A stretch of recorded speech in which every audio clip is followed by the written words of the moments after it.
আল্লাহ তাআলার দরবারে অগণিত শুকরিয়া যে মহান রব্বুল আলামিন দয়া করে মায়া করে ভালোবেসে আল্লাহ রব্বুল আলামিন আমাদেরকে এই পরিবেশে আসার বসার তৌফিক দান করেছেন। এই জন্য সৃষ্টির স্রষ্টা দরবারে দিল খুলে জবান খুলে উচ্চ আওয়াজে সুমধুর কণ্ঠে শুকরিয়া আদায় করি আলহামদুলিল্লাহ। আমাদের আলোচনার বিষয় হয়েছে শিরক, যে বিষয় মানুষ আজকে ওহর শিরকের মধ্যে লিপ্ত হচ্ছে, অথচ সে নিজেও বুঝতে পারতেছে না যে আমরা আজকে শিরক করে ফেলছি। গোটা পৃথিবীতে আল্লাহ তাআলা কাল কিয়ামতের ময়দানে সমস্ত গুনাহগারকে গুনাহ মাফ করে দিবে, কিন্তু শিরক ব্যতীত যত গুনাহ আছে সমস্ত গুনাহকে মাফ করে দিবে। এই শিরক দুই প্রকার, শিরক বিজাত, শিরক বিসিফাত। শিরক বিজাত বলা হয় আল্লাহ তাআলার জাতের মধ্যে শরীক করা, তাকে বলা হয় শিরক বিজাত। যেটা গোটা পৃথিবীতে মুসলমানরা এক খোদায় বিশ্বাসে বিশ্বাস্ত, আর ইহুদি এবং খ্রিস্টানেরা তিন খোদায় বিশ্বাস্ত, অর্থাৎ ঈসা আলাইহিস সালাতু ওয়াস সালাম এবং ঈসা আলাইহিস সালাতু ওয়াস সালামের পুত্রকে আল্লাহ তাআলার পুত্র বলে তারা শিরক করে। ঈসা আলাইহিস সালাতু ওয়াস সালামকে এক খোদা মানে, তার ছেলেকে আরেক খোদা মানে, যিনি সৃষ্টি করেছেন তাকে আরেক খোদা মানে। এই তিন খোদার বিশ্বাস্ত খ্রিস্টানেরা। আর হিন্দু বৌদ্ধ তারা বিভিন্ন খোদায় বিশ্বাস্ত, যে সময় যেটা তাদের উপকার আসে সেইটাকে তারা খোদা হিসাবে মেনে নেয়। তাহলে মুসলমান শিরক বিসিফাত করে না, শিরক বিজাত মুসলমান কেউ করে না, সমস্ত মুসলমান এক খোদার বিশ্বাস্ত। এখন আসেন শিরক বিসিফাত। আল্লাহ তাআলার যে সিফাত গুলো আছে, এই সিফাত গুলো কোনো ব্যক্তিকে দিয়ে দেওয়া, এটা বলা হয় শিরক বিসিফাত।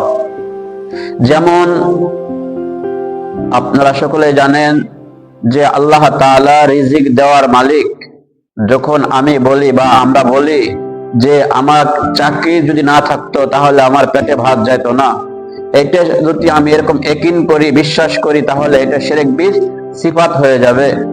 ঠিক তেমনি ভাবে যখন আমি বলবো আল্লাহ তাআলা আমাকে সন্তান দেওয়ার মালিক মাজারওয়ালা, আমাকে সন্তান দেওয়ার মালিক ওই পীর সাহেব, যদি এই ইয়াকিন করে ওই পীর সাহেবের দরবারে যাই আর আমি ওই পীর সাহেবের কাছে যে চাই, তাহলে হবে আমার শিরক বিসিফাত হয়ে যাবে। এই জন্য ভাই, এই শিরক বিসিফাত থেকে আল্লাহ তাআলা আমাকে আপনাকে বেঁচে থাকার তৌফিক দান করুক। আল্লাহ রাসূল সাল্লাল্লাহু আলাইহি ওয়াসাল্লাম বলছেন যে দুনিয়াতে সমস্ত গুনাহ মাফ করে দিবে, কিন্তু শিরক বিসিফাত, শিরক জাতীয় যত গুনাহ আছে এইগুলো আল্লাহ তাআলা মাফ করবে না। এই জন্য ভাই, শিরক দুই ধরনের, শিরক বিজাত, শিরক বিসিফাত। শিরক বিজাত যেটা ইহুদি খ্রিস্টান হিন্দু অন্য ধর্মওয়ালারা করে, আর মুসলমানেরা শিরক বিসিফাত করে থাকে।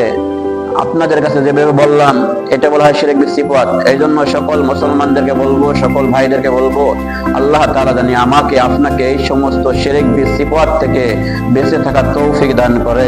আল্লাহ তাআলা আমাকে আপনাকে এক খোদার বিশ্বাস্ত, এক আল্লাহর প্রতি ভরসা রেখে আমার জীবনকে সাজানোর মতো তৌফিক দান করে। আল্লাহ তাআলা আমাকে আপনাকে পরকালে এক আল্লাহর বিশ্বাসে বিশ্বাস নিয়ে আমরা উঠতে পারি, এই দোয়া আমাকে বেশি বেশি, আমার আপনাকে বেশি বেশি করতে হবে। তাহলে কি হবে? আল্লাহ তাআলা আমাকে আপনাকে কাল কিয়ামতের ময়দানে মাফ করে দিবে। আর যদি আমি দুনিয়াতে শিরক করে থাকি, আমি যদি দুনিয়াতে আল্লাহর সাথে শরীক করে থাকি, কাল কিয়ামতের ময়দানে ওই কঠিন হাসরের সময় আমাকে আপনাকে আল্লাহ তাআলা মাফ করবে না। আর তখন আমার আপনার জন্য চিরস্থায়ী সেই জাহান্নাম, ওই জাহান্নামে আমার আপনার করতে হবে।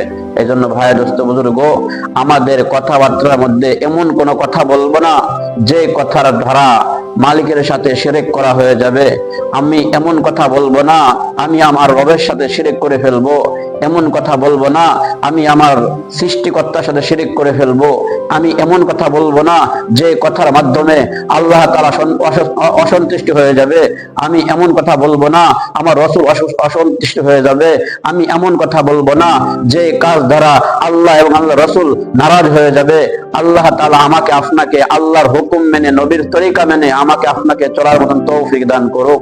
ওমা আলাইনা ইল্লাল বালাগ।